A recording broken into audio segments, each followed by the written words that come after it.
Good morning, everybody.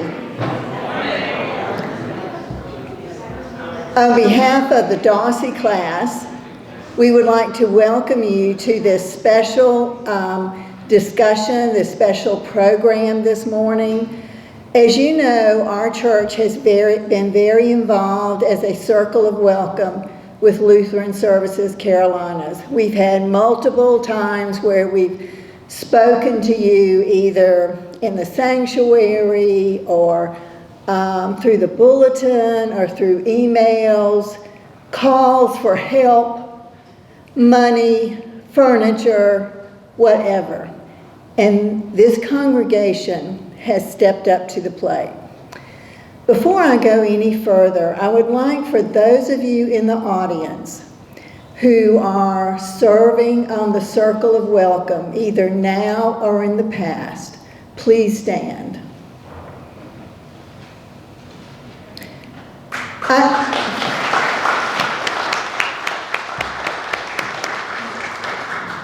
This is the group that makes sure everything happens on behalf of the refugee families that we serve. But we serve just a very small number. So today we are glad to have Sara Lewis, who, as I told her just a minute ago, I said, you are our boss, but what is your official title? But she oversees a lot of the different services for the local area for refugees that come to the Columbia area. She is the one, for those of you in the Circle of Welcome who have not met Sara, she's the one who sends the emails every Friday and says, chop, chop, here's what we need for you to do. But she is caring, she is supportive, she loves each and every one of these families that come to this community. And I think this is a great opportunity for you to hear what she does personally, but also what Lutheran Services does. This is a wonderful organization, and we're grateful to be a part of it. So thank you, Sara, for being here. I'll turn it over to you.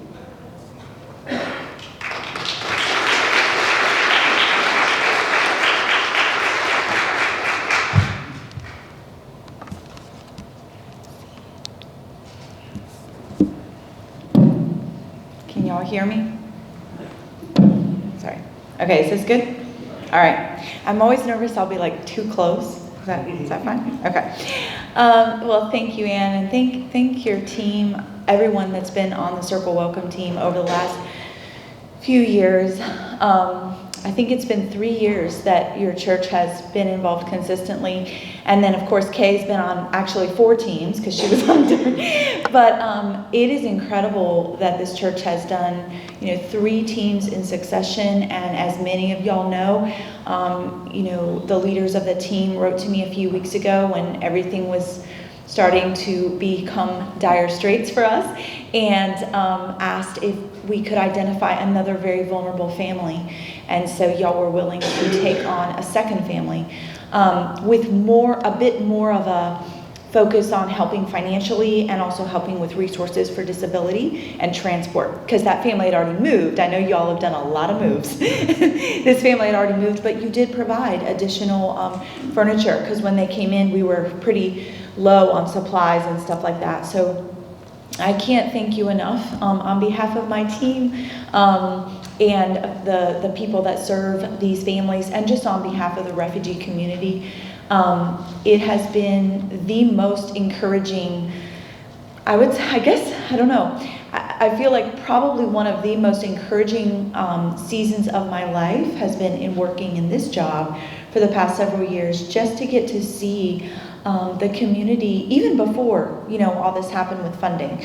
We have seen just the most supportive response very consistently. And like I've been saying to everyone, even when all the funding went away, and I'll talk about that in a minute, it wasn't like out of the woodwork, people that didn't know us were like, oh, I saw it in the news and I'm really mad and I'm coming to help, which, that's fine if people help that way, but it was actually people that already knew us, loved our people, and just showed up again, you know. So it just felt like the friends just came in a little closer, you know, like when your family's having a crisis and your friends come around you. So I can't thank y'all enough.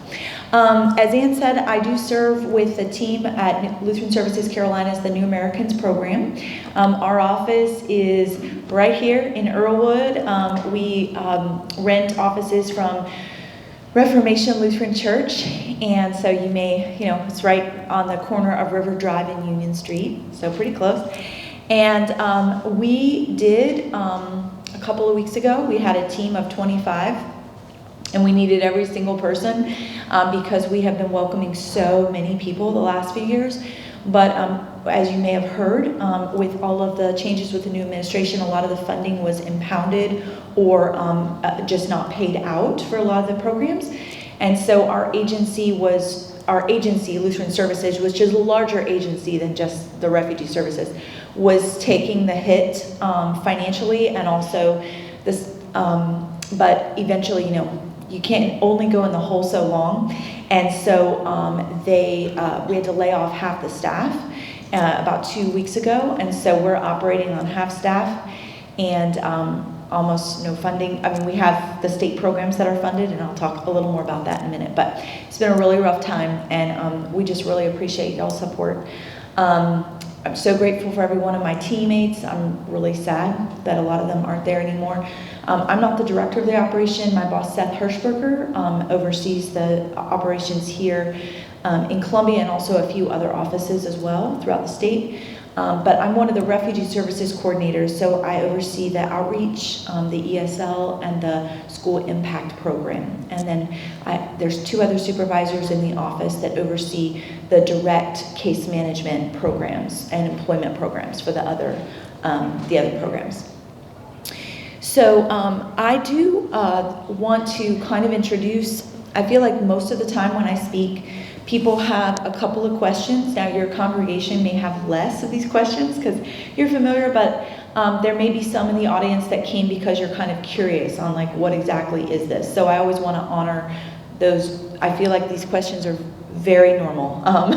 So I always start off with, I talk a little bit about who do we serve, how do they come to us, because people always want to know that, what challenges do they face, and how can you get involved. And some of those things you might already know, because, but I just want to talk about that. And then also I want to mention that Charles was very kind and gave me a paper over here because I forgot to bring one. My email address is on there if you are interested at the end of this presentation, if you'd like to get involved volunteering, or if you have like donations you want to get involved with, you're welcome to email me. My email's on there. But if you are interested in receiving our monthly/bi-monthly updates that we send out, we call them the Refugee Resettlement Update, you can get on that mailing list if you just put your email on there. So, yeah. All right, so first of all, who do we serve? Well, we serve specific folks with specific legal status. And before I worked in this field, I didn't know these very specific things about refugee resettlement. Is very, very niche, and most people don't know, you don't hear it on the news, it's not like a common knowledge thing, and a lot of times terms get mixed up or are used kind of about many things, if that makes sense. You may have heard the word refugee, you may have heard the word immigrant, you know, and sometimes, especially on the media, sometimes people use it just kind of very broadly. But I want to talk about the actual status. So we serve refugees, asylees, humanitarian parolees, and special immigrant visa holders. So those are the 4 legal statuses that we are allowed to serve. And I'm going to talk about each one of those and what they mean.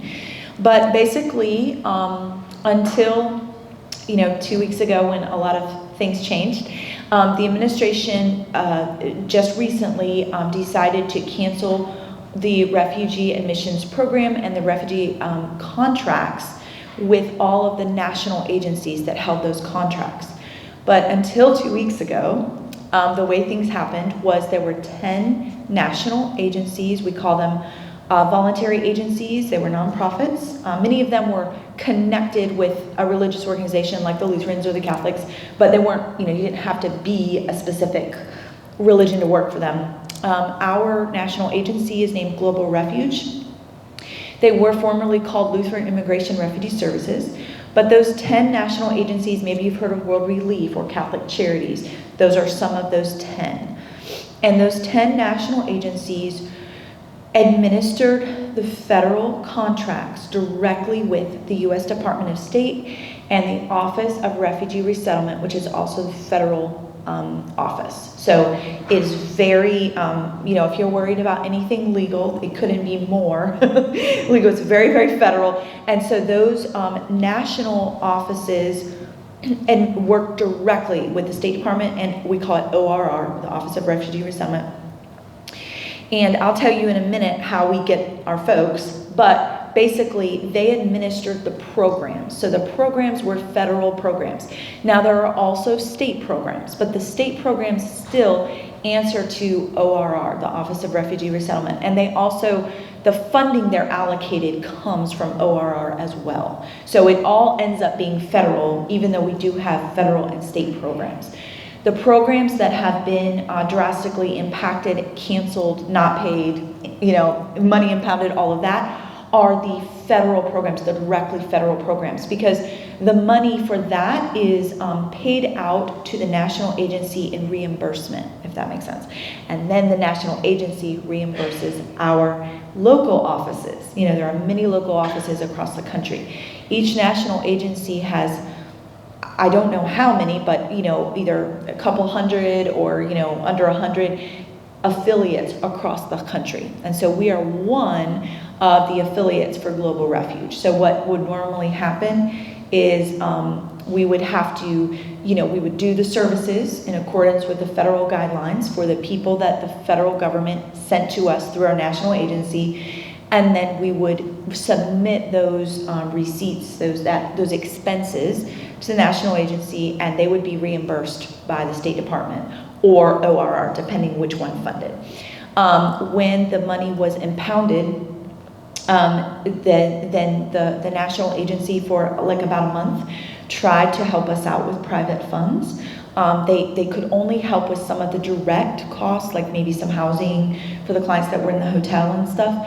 But in February, they said that money was gone. So our local agency has also absorbed a lot of that cost. And we were in the black like 2 months ago, and now we're not, because of that. Also, some of the other programs, like the matching grant program, the intensive case management program, I'll talk about in a minute, those programs were just not being paid. The money wasn't impounded, but they were like giving us a trickle of the money in reimbursement. We just couldn't keep waiting. The state programs, the ones that are currently running, those are the only ones that are up and running right now. So all of our clients are in the state programs. Those so far are okay. One of the reasons is because the money for the state programs is already here in South Carolina. So what happens is the money from ORR for each state that has refugee resettlement program, and I think every state except Wyoming does have one, that money goes directly to the state and is administered by the state at the beginning of the fiscal year. So the money, obviously there could be maybe a clawback or something, but it's less likely because the money's here. So right now, that's how we're operating, is on those state programs. Okay, going back to who we serve. Refugees, asylees, humanitarian parolees, special immigrant visa holders. Refugees, that is a specific permanent legal status, and once these folks step off the plane, from the moment their feet touch the ground, they are legal to work. They don't actually have to wait for their employment authorization document. They're legal to work. They can show their I-94, which is a federal issued document from the State Department. That is their ID. Obviously, we get them their, state ID, and in the EAD eventually comes, but they are legal to work, and they are on a path to citizenship once, when they arrive. They do eventually get a green card. I think it's within a year or a year and a half, there's a process with the civil surgeon and doing a lot of paperwork and stuff like that. But for a refugee, the green card doesn't make them more permanent, if that makes sense. You know how a lot of people, it does make you more permanent, you know, if you're here as a student or something, it's a big deal. I mean, the green card's still a big deal for them, but it's not, it's just the next step on their path to citizenship. Obviously, they're not citizens until, you know, after 5 years, you know, they can take the test and things like that. But they're on the path to citizenship. If they would do something very illegal or terrible crime, the government would have a right to strip them of that and stop that process, you know. But usually refugees are very interested in avoiding any trouble, so that doesn't happen much, you know, as any that I know of. I'm sure there's some, you know, random case, but okay, so refugees, how do they get that status? Well, they receive that status overseas. Lutheran Services doesn't have anything to do with giving them that status. That status is not given. You do not receive refugee status once your feet are on U.S. soil. That is impossible. There's a few other statuses you can receive when you're on U.S. soil, which I'll talk about in a second, but refugee status is only granted to you overseas after a very long process of vetting, interviewing, scans, background checks, all of that, by the UN High Commission for Refugees. Oftentimes, UNHCR, they'll go to refugee camps, but not everyone's in a refugee camp. A lot of times our folks from Syria may be in a neighborhood in Jordan, or the Rohingya clients. I know your church served a Rohingya family. A lot of times they are in a refugee camp in Bangladesh, but sometimes they're in a neighborhood in Malaysia. So it really depends on how they got here. A lot of our folks from African countries do come through refugee camps. I feel like that's more common. Not every single person does. I know some refugees that didn't come through a refugee camp, but many times, you know, maybe they're coming from the Congo and they fled to Zambia and they're in a refugee camp there, or, you know, from another country, Eritrea, and they're in Kenya, something like that. So what happens is overseas, if you are someone who is being persecuted for your religion or your ethnicity, or belonging to a particular social group or politics, you know, those kind of things, so you're being targeted. It's not, and when I use the word just, I am not trying to say this is not a big deal, but it's not just because your country's in a war. It's not an automatic. A lot of times, I'll use the example of Ukraine. When the war in Ukraine broke out, everybody was asking me, are you going to get flooded with Ukrainian refugees? Well, no, because they weren't getting refugee status. Does that make sense? The war is a terrible thing, it's horrible, but that's not just because your country's in a war, isn't like now you have refugee status. Are you being persecuted for politics, ethnicity, religion? Now there is an agreement with the Ukraine back from World War II. There were a few persecuted ethnic minorities. So we did have a family from Ukraine that was scheduled to come before arrivals got canceled in January. That family was scheduled to come as a refugee family. So that means that they were from a persecuted minority. Now, have we served Ukrainian clients? Yes, but not as refugees. They're coming on a different status. It's a temporary status. It's called humanitarian parolee. Maybe you've heard of Uniting for Ukraine. That was a program that the Biden administration started at the beginning of the war, whereby friends, family, or strangers in the U.S. could sponsor a family to come over, or an individual from Ukraine. The sponsor had to pay for the ticket, ensure that they could cover all of the financial costs and things like that, and then that family over in Ukraine would be allowed in the country with their passport, and they would get a stamp in their passport that said paroled. It had nothing to do with prison. It just means it's a temporary status, and then there would be a date. At the beginning, most of folks from Ukraine were coming with 1 or 2 year temporary permission to be in the U.S. They did have to wait for their employment authorization document to work. However, obviously the war's gone on a lot longer than that, and so they were able to get that extended, but they had to go through an immigration lawyer to get those extended. So that's, I'll talk about that in a minute, but that's an example of the difference between refugees and parolees. I'm not saying one is better than the other, it's just a legal, legal matter. So the refugees, you know, for example, if you're someone in a country and you're being persecuted for your religion or your, you know, politics or something like that, usually what you do is you run, right? You run for your life. So usually refugees, once they're getting there, they're in a third space. So they run from their home country and they get somewhere else. Maybe they're in a refugee camp. Maybe they're in a temporary neighborhood, like I said before. And then the UNHCR identifies them as a vulnerable case. And the UNHCR goes through a very long process with them in their field offices to determine, is their story true? Is this correct? Are they a criminal? You know, are they safe? Lots and lots of background checks. It takes years. It's a very long process. The average time of a refugee to wait in a refugee camp before they come to the U.S. is 14 years. We've had families, we had a family come in last year, really sweet family. Dad was from Congo, so he had run for his life, gotten into a refugee camp in Zambia and met his wife there. They had 5 children in that camp. They were in that camp for 20 years. So it took a really long time. So make no mistake, it's not a slipshod process, you know. But once they have been granted refugee status, that doesn't automatically mean they're coming to the U.S.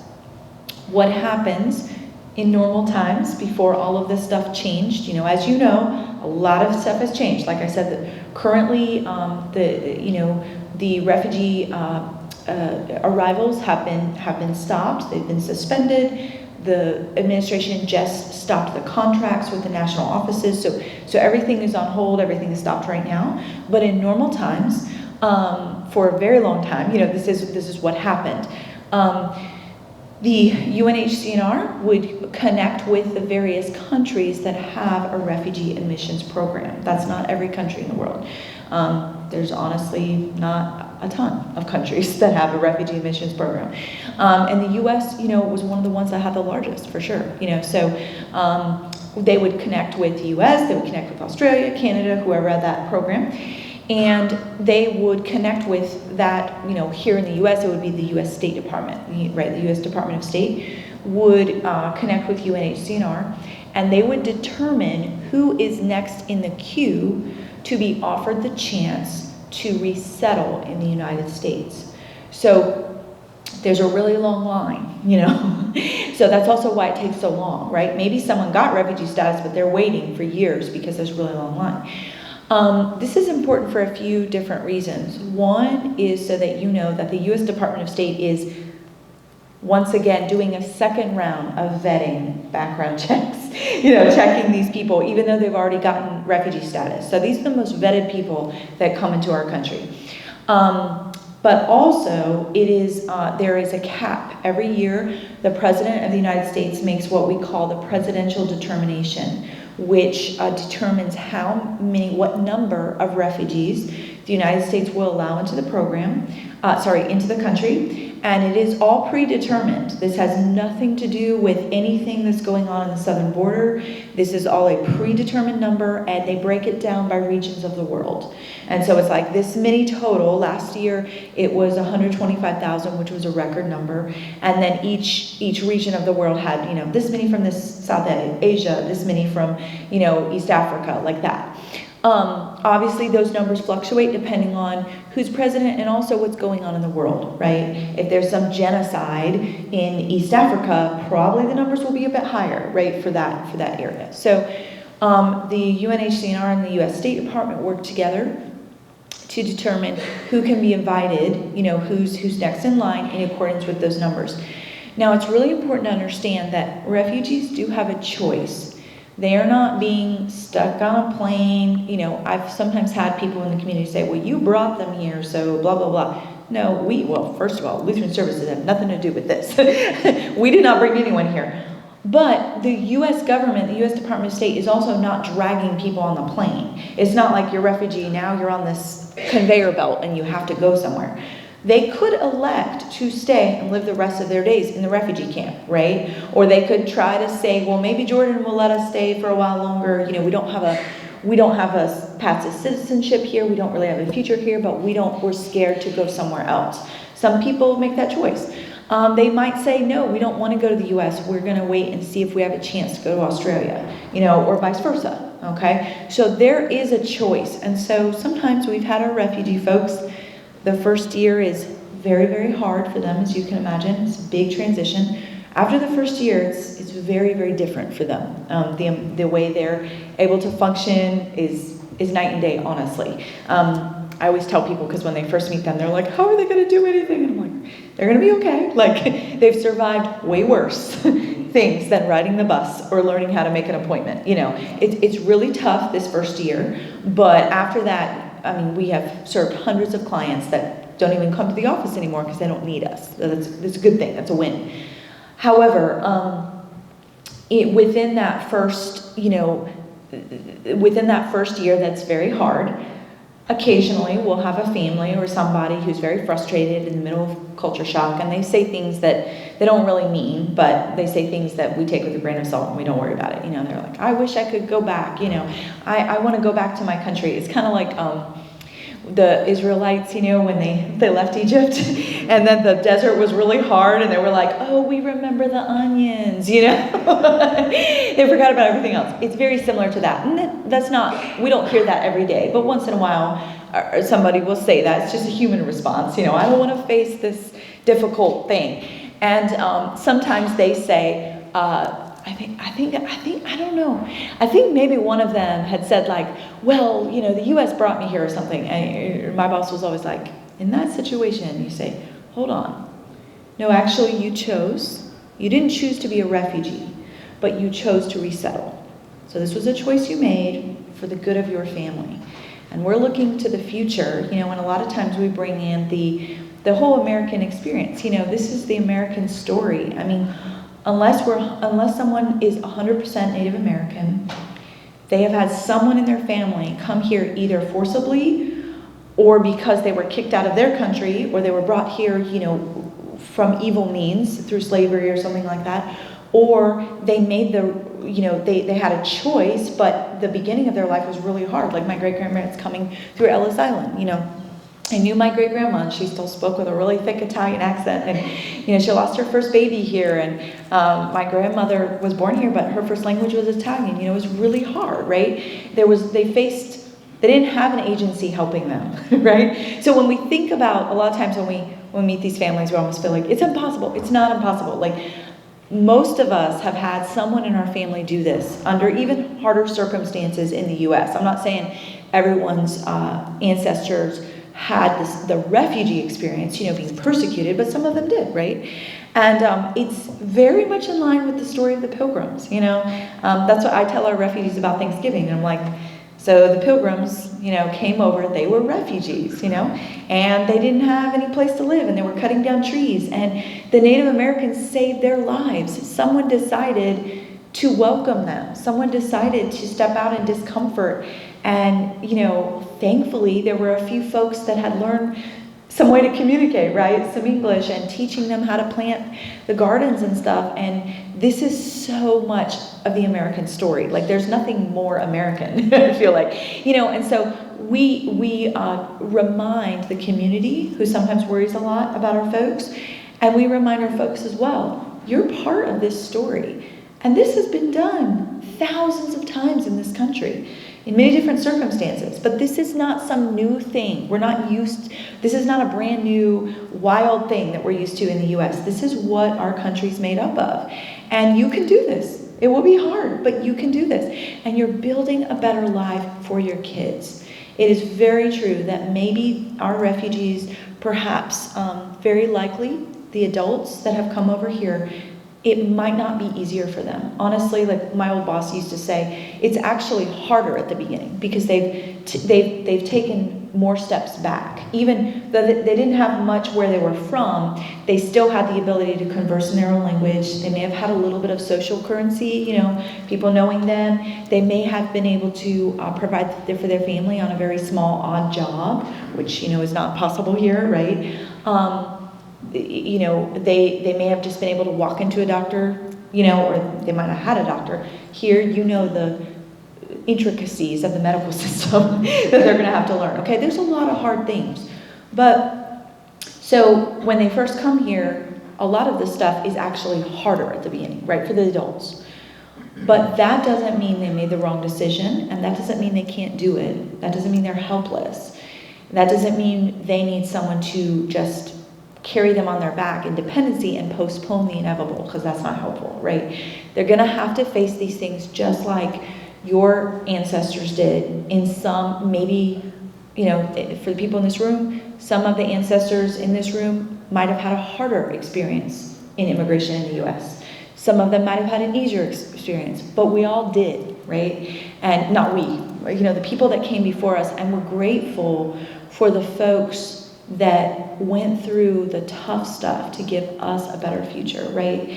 And what if they had given up? What if they had not tried? What if they had not come here? And so for our folks, we encourage them in that way. We're like, you made that choice for your family, and I know it's really hard, but you made the choice for your children, and you're going to see the rewards of this in your children's lives and maybe in your grandkids' lives, but it might not be in your life. Your life might be hard the whole time, and missing home the hard time, and that is just part of the immigrant experience, So anyway, that's refugees. So that's the largest group of people that we serve. Once they have been accepted to the U.S. For resettlement, and once they have said, yes, I want to come to the U.S. for a resettlement, and they've gone through all those additional background checks, the International Office of Migration, which is part of the federal government, books them their tickets. And I think it's really important for you to know that these tickets are a loan. The cost of those tickets, that refugee family will pay back to the U.S. government within 4 years. It's called their IOM loan. I think it's a beautiful thing because they're paying back into the system. It also helps them earn credit. A big struggle they have is having no credit history when they come to the U.S. That impacts rent. That impacts, as you know, everything, right? But here, they're being able to, pay into a federal loan. Anyway, they get their tickets booked.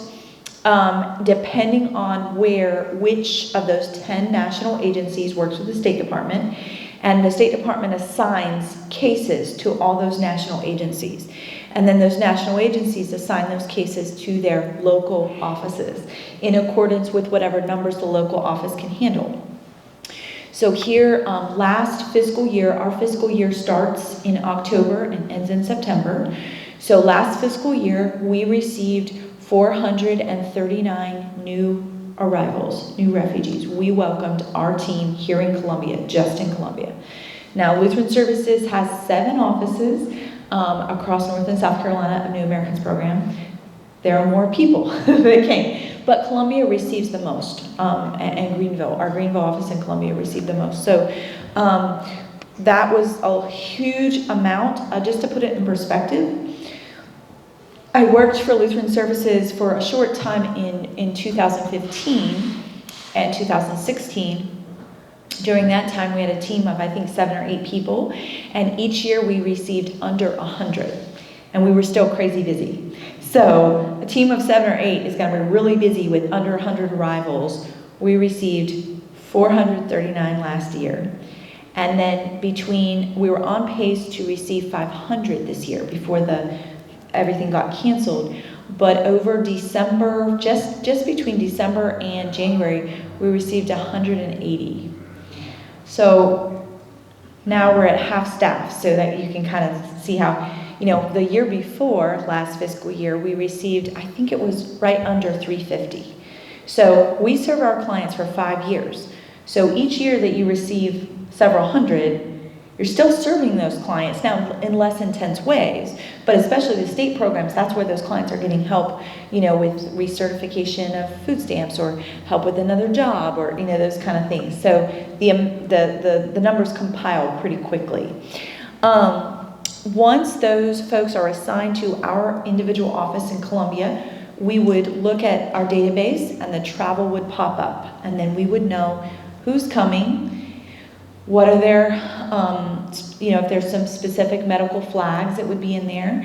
And then also, when are they coming? What are the dates? What languages do they speak? What's their religion? How many kids do they have? That sort of things. That's when we usually would match a family with the circle of welcome, and I would send that information to your team leaders. Y'all would vote on accepting that family, and then you would prepare for their arrival. So many of you, I'm sure, have already done that, right? And then there's a list of things that has to happen before the refugee arrives. We have to get them a culturally appropriate meal, transport from the airport, temporary housing, start looking for permanent housing for them, applying for public benefits, sending off health screening referrals to the doctor here. There's one practice here that does the refugee health screening, preparing clothing, preparing hygiene supplies, preparing dishes, all of that. So your team, if the family has a circle of welcome, the team does a lot of that prep. But I just mentioned the number of people we serve. This past fiscal year so far, we've had 6 circle welcome teams, and the year before we had 8. So that can show you how many families we're doing all of that for them. Or, I'm getting a lot of help from the community as well. Individual volunteers, people saying like, hey, can you bring a meal? Can you bring a this? And piecing it together for other families. So other families have gotten a lot of help from the community, but not from a team, if that makes sense. People used to have a steady stream of donations when we were getting arrivals. I've since told them to pivot to other things. But, Columbia's been an amazingly welcoming place, and we're so grateful. The other people we serve, asylees, humanitarian parolees, special immigrant visa holders. I already talked about humanitarian parolees a little bit. That's that status that's temporary. Now, there has been a lot of changes recently to humanitarian parolee status. You may have heard that Venezuelans, Ukrainians, and I think there's maybe even Haitians or Cubans, those are the ones who often came with humanitarian parolee status. Although we do have Venezuelans that came with refugee status as well. But the humanitarian parolees, we're not receiving them at the airport. They're not coming through that first intense program that lasts for 90 days. They're coming in as walk-ins. So they're coming into the country on a plane, getting a stamp in their passport. They have a temporary status to be here temporarily. Cubans and Haitians often are meeting up with friends or family. They're legal. It's just legal for, it's not permanent, right? They can work with an immigration lawyer to see if they could become get a permanent status and maybe be granted asylum. But that's not guaranteed. We can serve them through case management and employment, so not intense. But those services, there's basically referrals, we're not setting up their house, getting them their first meal, those kind of things. They would come to our office usually as walk-ins, and we can enroll them in our state programs, or what we used to have before it got canceled was called GAP Services Program, which helped with those, to connect them to English class, connecting them to employment, helping them with some, if they didn't have anything, we could see what we had in donations to help, but we're not required to set up their home, those kind of things. And we can only serve them while their status is active. Asylees, I mentioned that just a second ago. That's a very smaller group, but maybe someone came to the U.S. as a student or as a humanitarian parolee, or other reasons. And maybe things blew up back home, and they know if I go back home, I'll be killed for my religion or something like that. They can apply for asylum through an immigration lawyer. It takes a very, very long time. It is a very hard process. It is not a guarantee. And the only way you get asylum is if you can prove your life is in danger through persecution. It's not just that my home is in turmoil, or that stuff back home is very difficult. That's not something that grants you asylum. So we can serve someone who has been granted asylum, not someone that's in the process, but if they've already been granted. And that is a permanent status. Special immigrant visa holders, that's also a permanent status. That's specifically for people that serve with the U.S. in Iraq and Afghanistan. Those people do come in on the plane, are sent to us by the State Department, just like the refugees. It's just not as big of a group. Okay, so that's who we serve. That is also how they come to us. So those are the 2 biggest questions. What challenges do they face? You can imagine, I'm sure, and some of you already know, there is a lot of challenges. So how do we address, I'll kind of talk a little bit about what we do and how we address that quickly. As I mentioned, we serve our clients for 5 years, okay? Normally, in normal times, until recently when it got canceled, we had the first program was the reception and placement program. That was the 90-day program that served the refugees and special immigrant visas in very intense ways from the time they got to the airport, okay? So we're finding them their first house, putting them in a hotel, getting them food stamps, first job, enrolling their kids in school, medical, first clothes, training them on the bus, taking them to their first medical appointments, tracking their first medical appointments. Those things were happening for the first 90 days. Now that program is very intense and it's also short. We cannot, nor are we allowed to, serve people with that intensity after 90 days. That's short. That doesn't mean that it's easy for our clients, but that's the way it works. So that's why everything is really focused on self-sufficiency. We cannot, it is unfair to our clients to make them think that somebody's going to do all your stuff indefinitely, because that's not true, right? I mean, we've had some folks from the community be like, I'll do all the stuff, and then obviously I'm like, but you have a life. Like, your grandkids are going to get sick, or you're going to go on vacation, and their kids are going to get sick, and they don't know how to get to school because you never let them ride the bus. Like, that's not helpful, right? So we've got to. It's always empowering them to self-sufficiency. That's our goal of all our programs. That first 90-day program did have funding from the federal government to cover those expenses, but it's not much. It was $1,650 per refugee. So if it's a family of 5, that's times 5. That was supposed to last for 90 days, including first couple of months of rent, hotel costs, any supplies the refugees needed that we could not get by donations. You can see already that it's money for food until food stamps kicks in. That's not a lot of money. So it goes really quickly. There's also an admin side of that money that pays for the case management. Okay, but like I said, all that funding was impounded while they were still very newly here. So that was what our agency absorbed the blow and still kept caring for the clients, but we were funding the cost. And then also funding the personnel, that program, pretty intense. Then what happens later on is that after that program, they used to be put into either the matching grant program, which had money to help with rent and utilities and stuff like that, for a few months until they started working. It was like teaching them budgeting and stuff like that. It was also a little bit more intense with case management. That program has been closed because we weren't getting paid for it. Or they're in the Temporary Assistance for Needy Families program. That's a state program. Very limited case management. So it's basic case management, basic employment. We're not tracking their appointments. We're not taking them to all their appointments. We're helping them with referrals and getting, food stamps, reassigned, things like that. There's another program, Refugee Social Services. If they don't qualify for TNF, that's another state program. And then there used to be intensive case management program for folks with a lot of complex medical needs. Intensive case management program has been closed because of funding. So now everybody is in the Temporary Assistance for Needy Families program or Refugee Social Services program. Basic case management, basic employment with half the staff. So but I will say, our clients are okay. They're still getting served. There are places all around the country that have shut down, and clients were left high and dry in the hotel. That is not the case with our people. And that is a testament to our agency and also to the people in Colombia that showed up and helped so much. So our clients, they're all in permanent housing. There's 1 or 2 families in temporary housing that we control, if that makes sense. So they're all in permanent housing. A lot of them are working. Not everyone's got a chance to get a job yet, but that will happen soon. We're getting the kids in school, we're getting them to their health screenings, but then it is even more imperative than before that self-sufficiency is the name of the game, right? Because, the challenges they face, English, the system, the medical system, all the systems, that we have that were very different. They really do show up. They do rise to the occasion. And like I've said before, they know how to keep their family alive in desperate situations.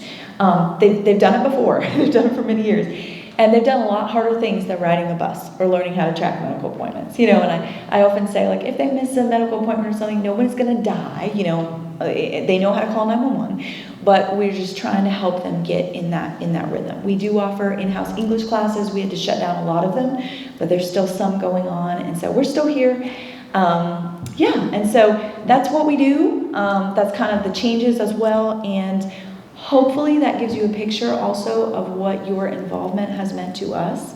Normally, in normal times, we don't really ask the community for money for direct client funding, because normally we have that from the state programs and the federal programs. We had the money to pay for the refugees' first couple months of rent. We had emergency funds if something went down. We never asked the Circle of Welcome for money in the past. We asked them for stuff, you know, like furniture, supplies, and for personnel and time, right? But we never asked them for money because it wasn't a need. Because of all this changes, that new family that y'all have been matched with, one of our biggest asks was, you know, this family has some complex medical needs that are preventing from early employment. And so normally we would pay for the rent and the utilities, and that's not an option. So your willingness to pivot in some of those services, and we do not want it to be they think, you know, forever Washington Street's going to pay for us. Absolutely not. But so we're asking, you know, for a few months until we can get them employed, and y'all have stepped up to do that. And so we're just so grateful. Like, I can't express how grateful we are. You know, it's been a very hard time for refugee resettlement across the country. But I will say that here in Columbia, it's been a very hard time. You know, we lost half our staff and all of that. But it has been so beautiful. We have felt so supported by the community. You know, and I always say, I'd rather, if it was going to be DC or if I was going to feel supported by DC or the grassroots, I would actually pick the grassroots, because that's where I live, you know. And so, you know, things in DC will always change, right? There will always be ups and downs. But the fact that we've still been able to not abandon our clients, help them with their basic needs. Everybody knows Lutheran Services is still here as far as our clients. You know, they're not sitting there in the hotel crying. They're fine, you know. And that's because of our staff, and that's because of y'all. And so I just really, really grateful. And once again, if you're interested in our updates, feel free to sign your name. But yeah, that's all I got. So thank you for your time.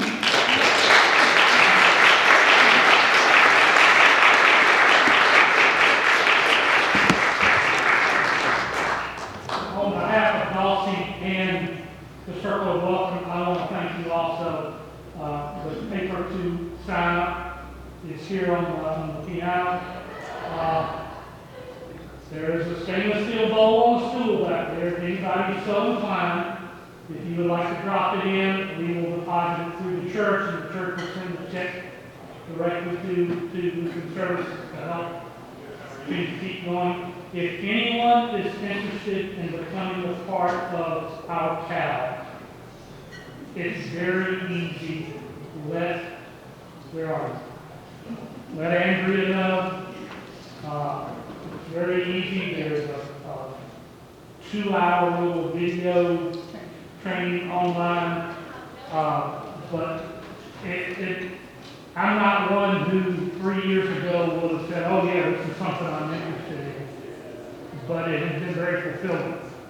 And we look forward to the day when things get better and we got more coming in.